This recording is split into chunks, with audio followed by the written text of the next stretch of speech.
Hello guys, welcome to my official channel Cinefreak Telugu. ఇప్పటివరకు ఎవరైతే subscribe చేసుకోలేదో please subscribe చేసుకోండి. పక్కన ఉన్న బెల్ ఐకాన్ కూడా క్లిక్ చేయండి. ఇక యూఐ ది మూవీ ఎలా ఉందంటే రకరకాలుగా ఉంది గైస్. ఎలా ఉంది సార్? రకరకాలుగా ఉంది మాస్టారు. సినిమా చూసిన తర్వాత నా ఒక్కడిదే కాదు, థియేటర్ మొత్తం రెస్పాన్స్ ఎలా ఉందంటే అసలు ఎందుకు వచ్చామో, ఏం చూసామో, ఏం చూపెట్టారో, అసలు ఎలా ఎండ్ అయిందో ప్రతి ఒక్కళ్ళ ఫేసుల్లో షాకు, నవ్వుకోవడమే ఉంది గైస్. లిటరల్లీ అందరూ థియేటర్‌లో సినిమా చూసిన తర్వాత ప్రతి ఒక్కళ్ళం ఘోరంగా మాకు మేమే నవ్వుకున్నాం. సినిమాలో ఫస్ట్ 10-20 మినిట్స్ యాక్ట్ ఉంటది గైస్. చాలా అంటే చాలా క్రేజీగా, యూనిక్‌గా డిజైన్ చేశారు. మనకైతే పిచ్చెక్కిపోద్ది.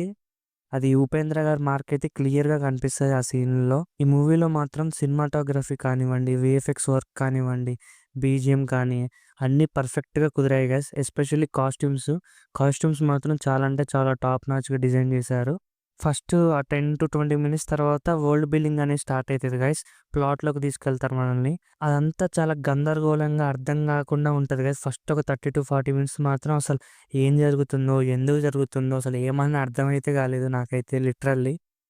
ఒక ఇంటర్వెల్ బ్లాక్ తర్వాత మాత్రం కొంచెం క్లారిటీ వచ్చింది. ఓహ్! ఇదా స్టోరీ, దీనికోసమా అది ఇది అని చెప్పేసి అర్థమైంది. ఇంకా ఫస్ట్ హాఫ్‌లో హీరోయిన్ క్యారెక్టర్ గైస్ చాలా అంటే చాలా క్రింజ్ అండ్ మెంటల్. నాకైతే తనొచ్చిన ప్రతిసారి మెంటల్ ఎక్కిపోయేది నాకైతే. ఏంట్రా బాబు ముందు దీని సీన్ తీసేయండి అనిపించింది. ఇంకా సెకండ్ హాఫ్ స్టార్టింగ్ అయితే స్క్రీన్ మీద ఏం కనిపించదు కానీ బ్యాక్‌గ్రౌండ్‌లో వాయిస్ మాత్రం వస్తూ ఉంటది.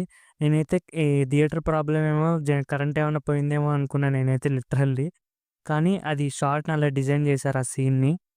ఆ సీను స్టార్టింగ్ పర్లేదు గానీ ఇంకా చానా సేపు అది సాగదీశారు గైస్. అది కొంచెం చిరాకనిపిస్తది ఆ సీన్ వచ్చినప్పుడల్లా. వీళ్ళు అయితే కొన్ని కామెడీ యాస్పెక్ట్స్ కూడా వర్క్ అయ్యాయనే చెప్పుకోవాలి గైస్. తర్వాత వచ్చేసి సాంగ్స్‌లో ఆ ట్రోల్ సాంగ్ కూడా కొంచెం పర్లేదు, బానే అనిపించింది విజువల్‌గా అయితే. ఇంకా అది నాది చానా పెద్దది, నీది చాలా చిన్నది.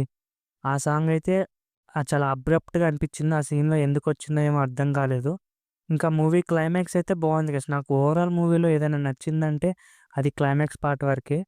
ఎందుకంటే చాలా డిఫరెంట్‌గా డిస్టోపియన్ వరల్డ్‌లాగా డిజైన్ చేశారు దాన్ని. అది చాలా బాగా అనిపించింది.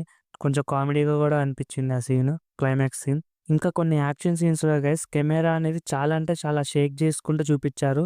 చాలా అంటే చాలా చిరాకేసింది ఆ సీన్స్‌లో. అది వాంటెడ్‌గానే పెట్టారని అర్థమైతుంది. బట్ వర్క్ అవ్వలేదు ఆ టేకింగ్ అనేది. ఇంకా ఫైనల్‌గా మూవీని చూడొచ్చా అంటే నేనైతే చూడమనే సజెస్ట్ చేస్తాను గైస్. ఎందుకంటే మూవీ చూసిన తర్వాత మీకు మీరే క్వెషన్ ఏసుకుంటారు అసలు మూవీ ఎలా అనిపించిందో. ఎందుకంటే ఆ లెవెల్‌లో ఉంది మూవీ.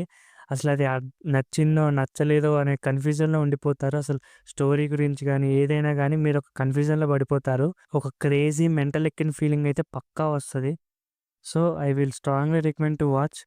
ఇక ఈ వీడియో అయితే ఇంతే గైస్. యాక్చువల్‌గా నేను the 'Mufasa', 'lion king' and 'విడుదల 2' మూవీ చూద్దాం అనుకున్నాను కానీ కుదరట్లేదు. సో, రివ్యూ కూడా అప్‌లోడ్ చేయలేను. ఈ వీడియో మీకు గనక నచ్చినట్లయితే పక్కాగా లైక్ చేయండి, సబ్స్క్రైబ్ చేసుకోండి. ఎందుకంటే ఫ్యూచర్‌లో ఇంకా మరిన్ని రివ్యూస్ అండ్ మూవీ అప్డేట్స్ కూడా వస్తూనే ఉంటాయి ఈ ఛానల్‌లో.